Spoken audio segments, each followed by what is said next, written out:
Welcome to Carol and Gary's See America Tour.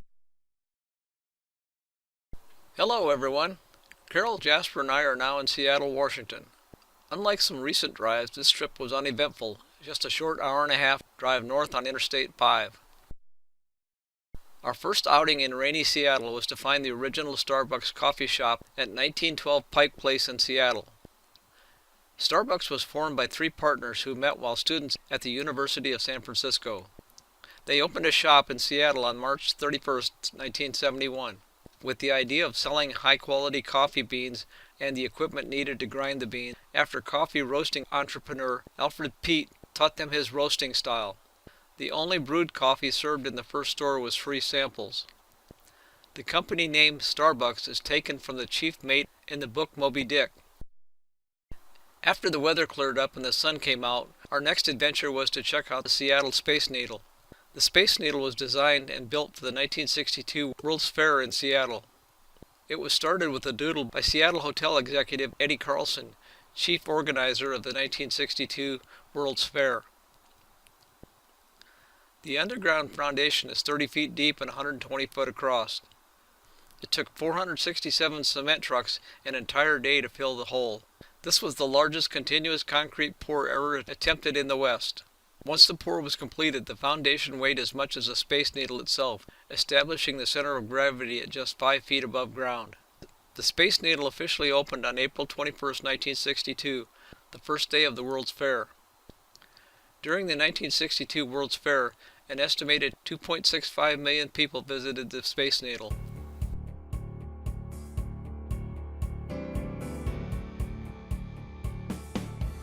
Here is our view from the observation deck. The Space Needle is 605 feet tall to the top of the flagpole. It takes 43 seconds to go from the ground to the observation deck in the elevator at a rate of 800 feet per minute. Sorry for some of the viewing overlap. Since the observation deck doesn't rotate, I couldn't turn the camera on and just let it run.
We were able to see a large Ferris wheel from the observation deck.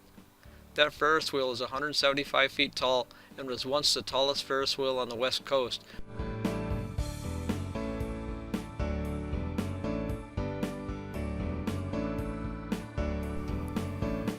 After spending time at the observation deck, we walked down a flight of stairs to the rotating restaurant. Here is a picture of the 1 horsepower motor that turns the 125-ton restaurant. The restaurant rotates once every 45 minutes. This shows the rotating section of the floor moving while the stationary section of the floor doesn't.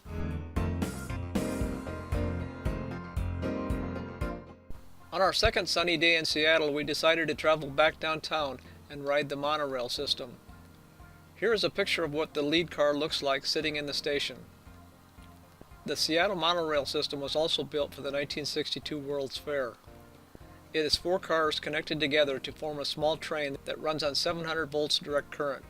The driver sits in the front of the front car, and then when he reaches the end of the route, parks the train and then walks to the back of the train and sits in an identical car seat facing the opposite directions so that they are always facing forward. Here is the train that we rode pulling into the station to pick us up.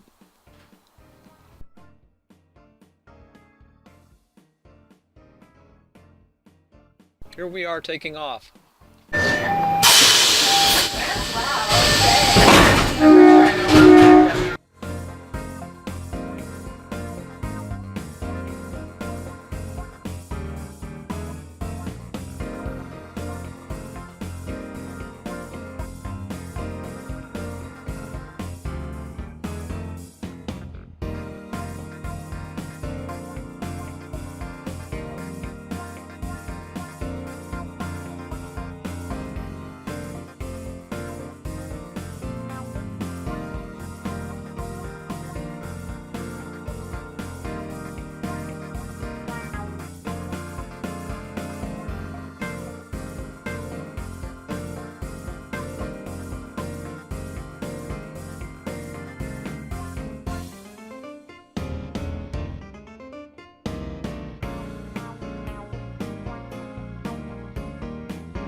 We rode the monorail to the West Lake Center, then left the train and took an elevator down to the street below.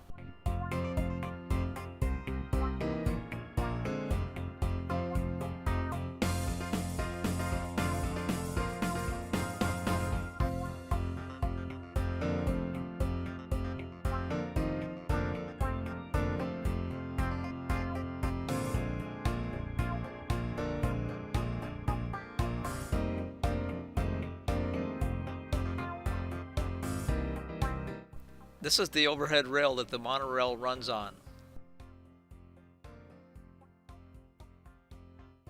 Here are some of the tall buildings in downtown Seattle.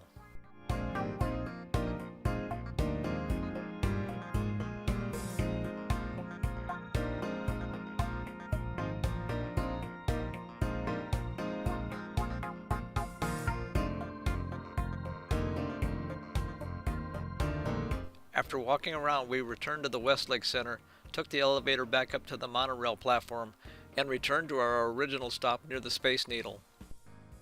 The forecast for Sunday predicted rain, but when we woke up the weather looked promising, so we packed Jasper into the car and followed my phone's GPS directions 70 miles south to Mount Rainier. At 14,410 feet, Mount Rainier is the tallest mountain in the state of Washington, as well as the Cascade Mountains. It is the 5th tallest mountain in the lower 48 states.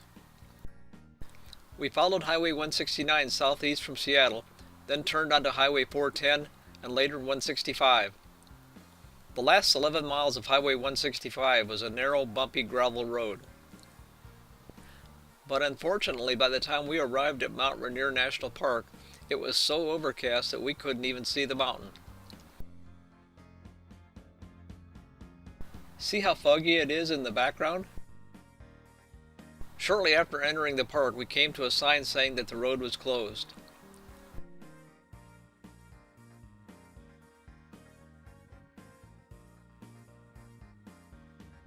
But you couldn't get to the road closed sign until you climbed over this locked gate.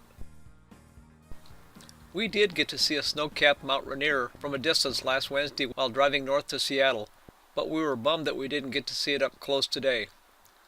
Mount Rainier was our last stop in Seattle. We will be packing up and heading farther north to Bellingham, Washington on Wednesday. Bellingham will put us close to the Canadian border. If you like this video but have not yet subscribed, please do so to be notified of future videos, and as always, feel free to share with your friends. Thanks for watching.